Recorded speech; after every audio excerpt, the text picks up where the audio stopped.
It well, it just depends on how much money you get. Hey, good morning, everyone. It's time. It's time for the daily, or more accurately, the mostly daily daily update. And I'm glad you're here. And guys, I have to say, I don't mean to toot my own horn, but on my morning drive this morning, and my morning drive, it means I'm running to drop my son off at school. I work from here in the palatial CGR Northern Command Center. But on my morning drive, guess what song I heard on classic guitar rock radio? Uh, Probably my personal favorite song ever, Master of Sparks by ZZ Top. If you have never heard the song Master of Sparks by ZZ Top, pull over right now and find it and listen to it and listen to the lyrics. It is the weirdest, coolest song ever. And when you're a radio executive of my level, I mean, you can demand that they play that on the radio station. And that's exactly what happened. Okay. I said, this song must be played on the radio station. And I heard it on my morning drive. I mean, those are the kind of circles I move in, guys. You guys know my radio station is one person, right? That's me. Anyways, if you haven't checked out the classic guitar rock radio, I'm telling you, you'll like it. And now the website's up. You just go to classicguitarrock.com. That's the portal. Okay. That's where you go. And from there, you can launch to the podcast, which includes these daily updates. You can launch right to Classic Guitar Rock Radio. It's really all you need. You don't have to worry about being bombarded with news or political crap. We don't do any of that. It's just great music. I do have to say, I have a grumpy guy that does new guy doing voiceovers, Nigel. He's British.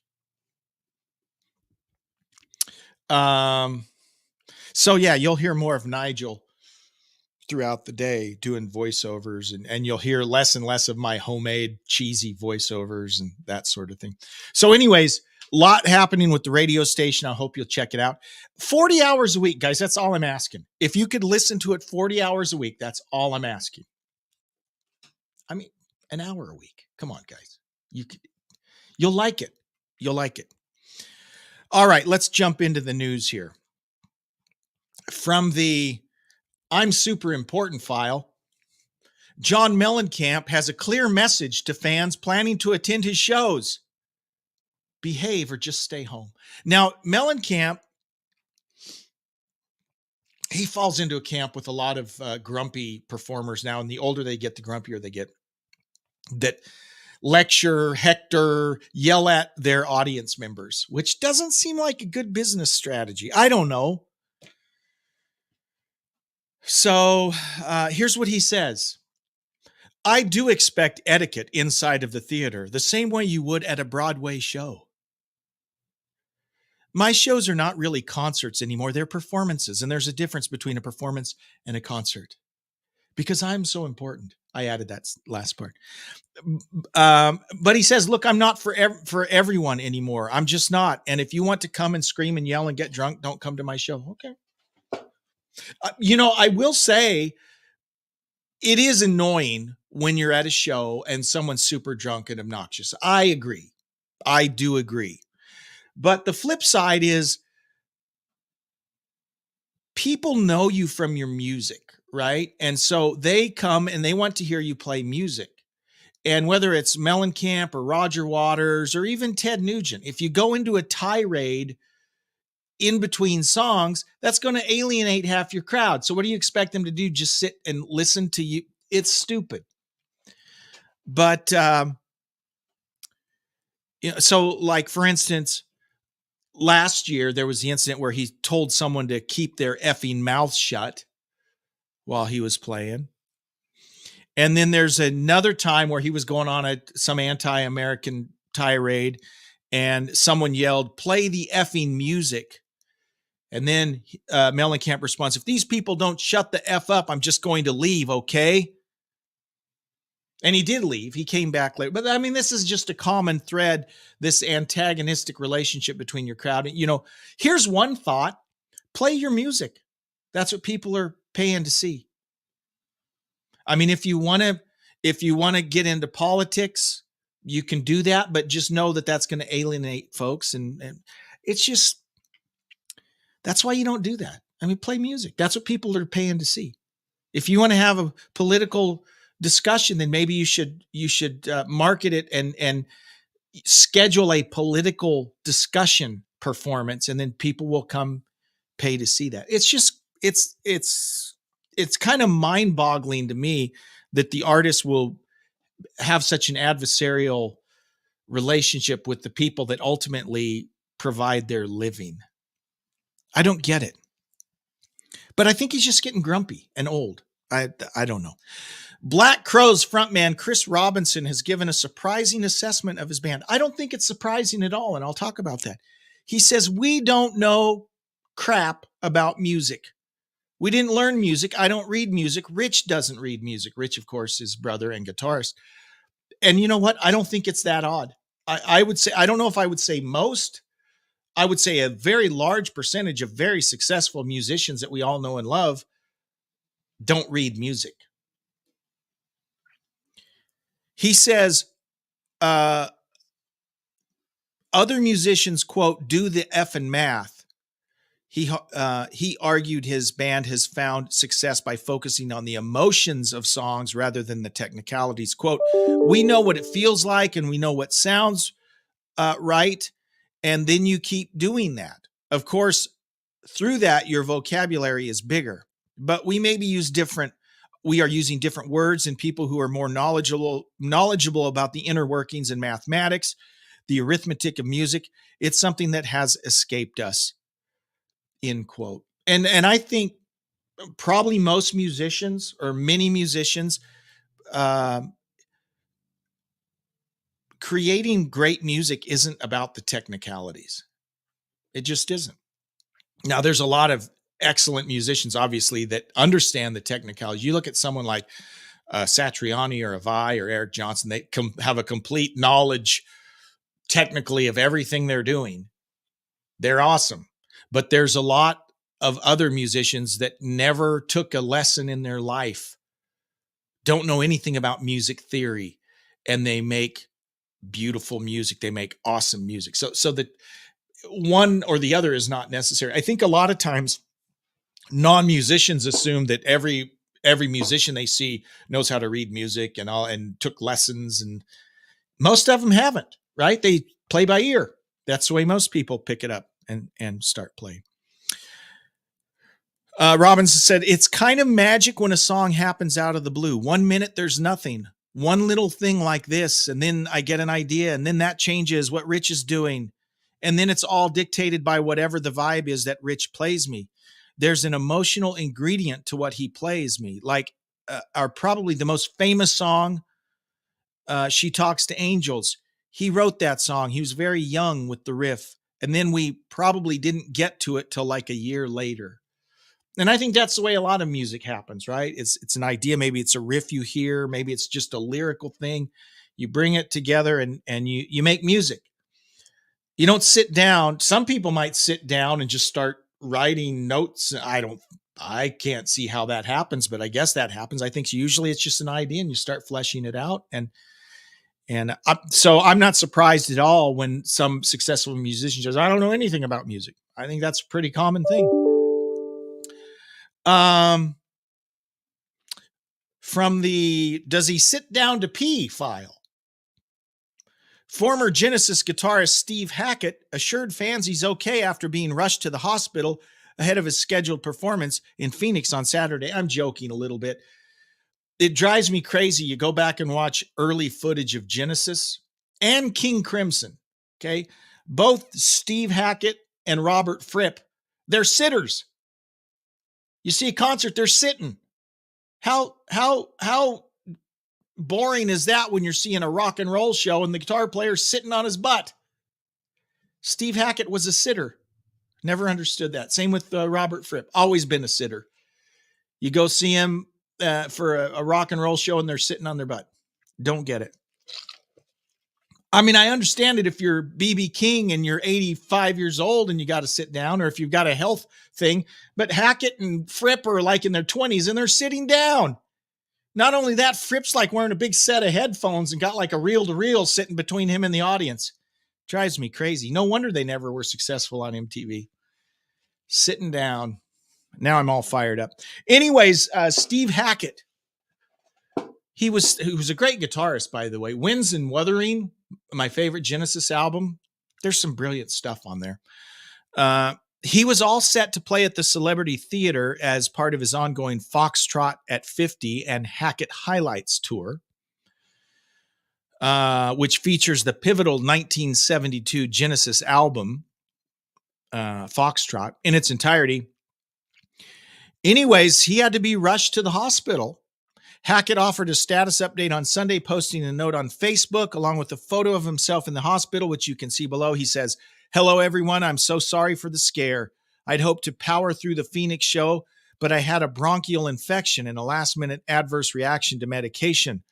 Consequently, the medics took me to the hospital. I am now recovering and glad to be feeling okay. I was very sad to miss the show and will return to play in Phoenix as soon as possible. My thanks to all of you, all of your understanding and support.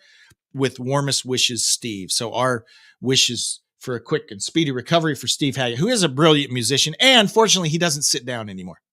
So, and that's just a performance tip. In all my experience playing in dad bands, it's best if you don't sit down. You know what else is best? Don't put a big music stand up in front of you with all your lyrics in front. Don't do that. I see local bands doing that. Here's a band up there and you got all these goobers that have music stands in front of them. It's like, dude, do you know your songs or not? Do you need a music stand? Drives me crazy. All right. A remastered edition of the Beatles' Let It Be, the movie, will stream on Disney Plus in May 8th. Disney is hitting hard on the Beatles. You know, they've already ruined Star Wars, so maybe they're thinking, maybe if we play this one right, we can get some viewers back. They've lost like billions of dollars.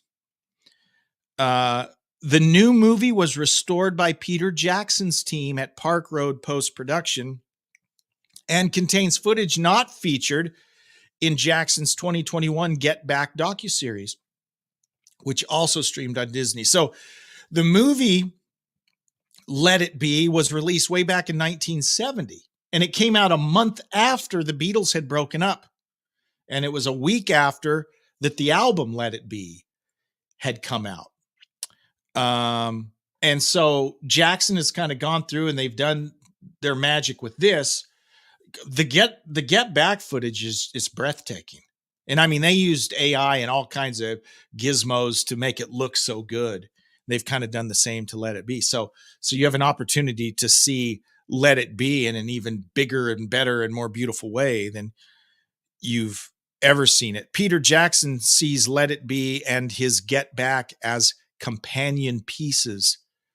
That's according to director Michael Lindsay Hogg, who directed Let It Be.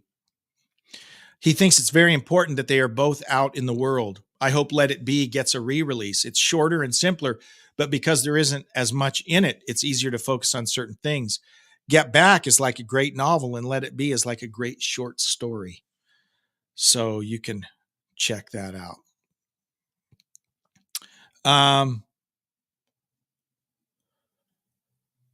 In a new interview with Steve King at 105.3 The Bone radio station, Journey keyboardist Jonathan Cain spoke about the band's current working relationship with its longtime vocalist Arnel Pineda. Now, you maybe have seen the clickbait where supposedly, you know, Neil has said something snarky about Arnel, or he said something snarky to make you think that there's not a good relationship.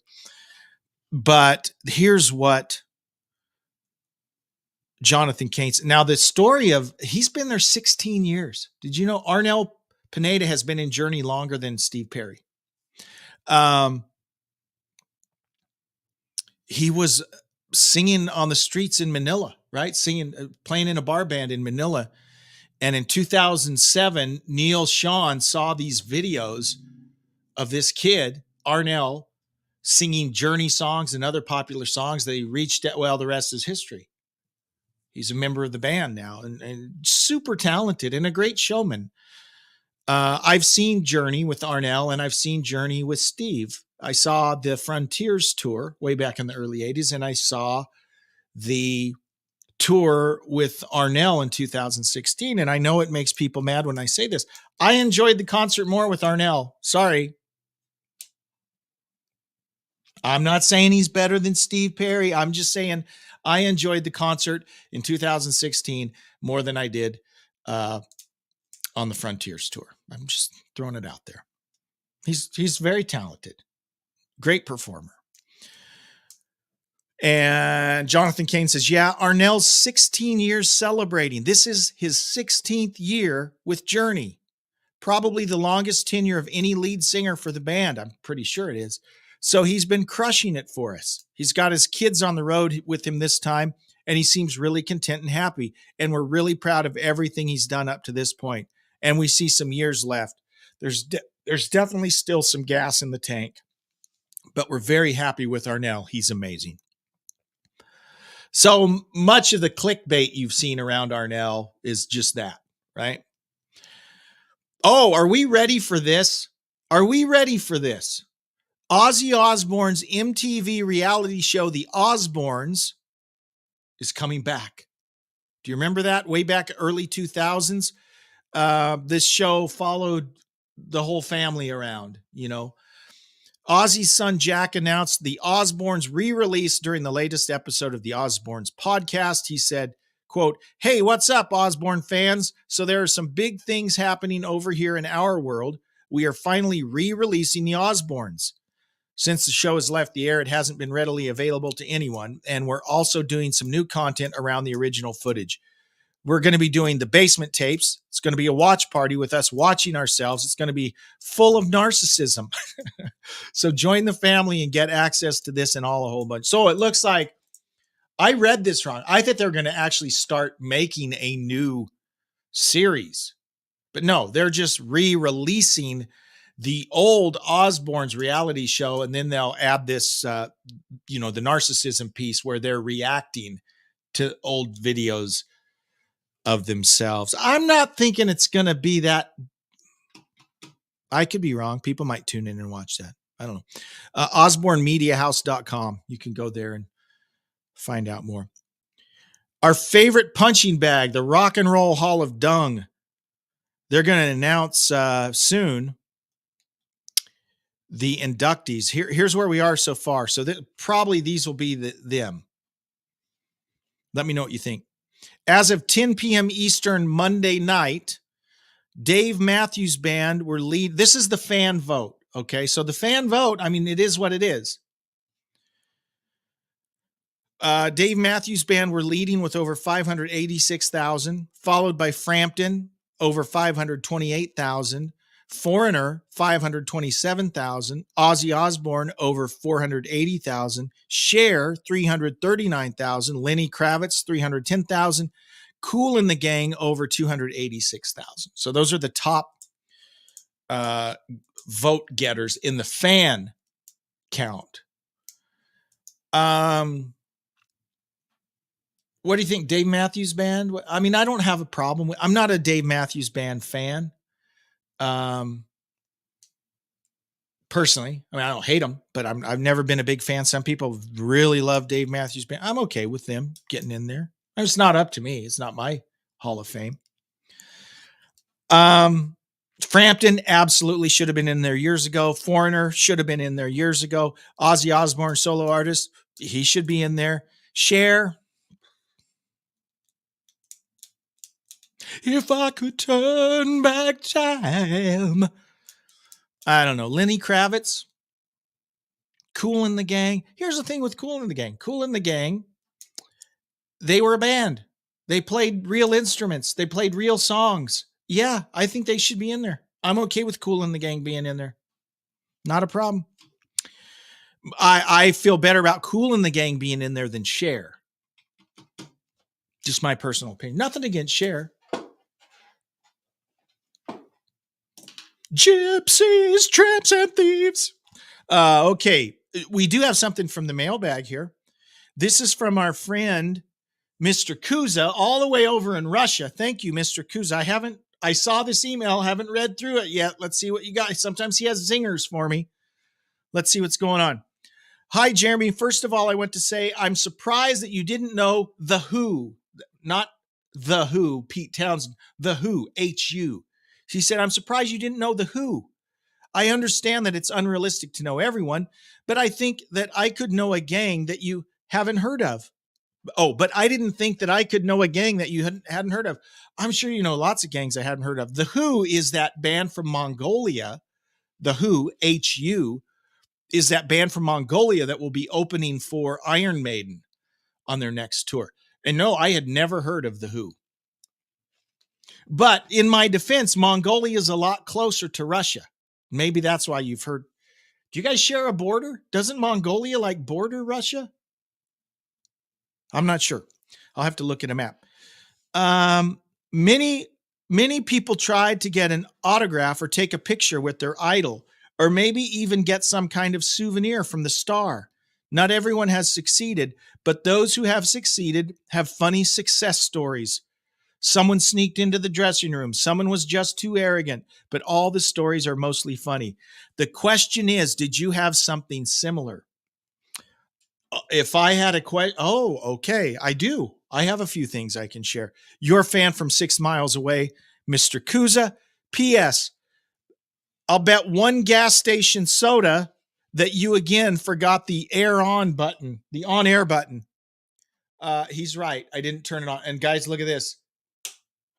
The battery has died because I left it on one day. And Mr. Kuza, he's exactly right. I forgot to turn it on. So firstly, I will get new batteries for the on-air button. I'll absolutely do that. But the first story I can think of, and this is not nearly as cool as, okay, so I spent, you guys know I was a disc jockey for about 10 years. One of the stations I worked at was an oldies station right here in Spokane, Washington, Oldies 101, KEYF FM. 2 different occasions I got to MC concerts. So one was, so this is about 1995. I'm emceeing Creedence Clearwater Revisited. Now, for those of you that might remember this, 94, 95, they toured without John Fogerty, and there were all kinds of legal things going on. So Creedence Clearwater Revisited toured. And I was super excited because I love CCR. And guess who the guitar player was in Creedence Clearwater Revisited? Elliot Easton of the Cars. So I got to go MC this concert. It was at the Bonner County Fairground in Sandpoint, Idaho. And so I got to meet, John Fogerty wasn't there, but Cosmo Clifford, right? Stu Cook, the bass player, the drummer, I got to meet them, and I got to meet Elliot Easton. That was pretty, I didn't get to talk to him much, but just a little bit, shook their hand, got to meet him. Elliot Easton, man, that guy, he played all the Creedence songs perfect. Perfect. It was awesome. And then another time, I'm emceeing Peter Noon. Remember Peter Noon of Herman's Hermits? So he's playing at the Spokane Fair, and I get to go up there and introduce him. Kind of funny. Famous people are funny. It goes back to the Mellencamp thing. They think they're super important. So I go in to meet Peter in his air-conditioned RV before the show. And he was a nice enough guy. Don't get me wrong. He was a nice guy, but he had this very specific list of how I was supposed to introduce him. And I was feeling pressure. Because it was like, make sure you say this, make sure you say this, make sure you say this, make sure you say he's host of VH1's My Generation show. Yeah, there's this whole list of things. I'm like, okay. And then he said, at the end, when you leave, make sure you say this. And then we'll come back out and do an encore. And I'm like, okay. So I go and I introduce, I did fine, did it. And then at the end of the show, I go out like I'm supposed to. I say, let's hear it for the blah, blah, blah, whatever I was supposed to say, Peter Noone. And then see, I didn't know this part. He comes up and grabs me, gives me a big hug and starts dancing with me as the band's playing music. I wasn't expecting that. So I just played along as best I could. But it was funny that he was dancing like we're best old friends and all of a sudden. And of course, it made me look cool in front of the audience, right? Because they thought, wow, Jeremy, he's good friends with Peter Noone. Anyways, those are the first two things that I think of. I have had a chance to meet, working at oldies stations, working at one station I worked at. We had a heavy metal club in town, and any of the up and coming heavy metal bands in the mid 80s would come through, and they would do an interview with our afternoon guy. I worked at an AOR station. So to be honest, I don't remember, but I met Pantera. I met Testament. I met Lizzie Borden. I met any of these up and coming metal bands from the mid to late 80s that came through Oklahoma and played at this club. I probably met them. I don't remember, but I know that I met the guys in Testament. I know that I met the guys in Pantera, Lizzie Borden, probably LA Guns. I don't remember them all because I'll be honest, they all kind of look the same to me. I mean, I wasn't really into that kind of metal at that time. Peace of Mind chimes in. I'm Henry VIII. I am. Yes, I am. That's my favorite Herman's Hermit song, by the way. Peace of Mind. Thanks for checking in. And then Innocent Bystander. I don't think Innocent Bystander has chimed in before. So thank you. You are correct. Mongolia and Russia share a border. Mongolia is directly underneath Russia. That's what I thought. Score. A win for Jeremy on the geography test. Thanks for checking in, Innocent.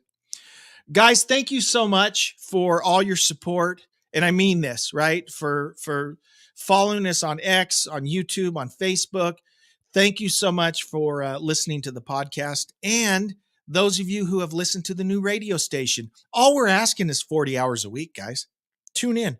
Go to classicguitarrock.com. That's your springboard to both the podcast and the radio station, classicguitarrock.com. Thanks so much. We'll do it all again tomorrow.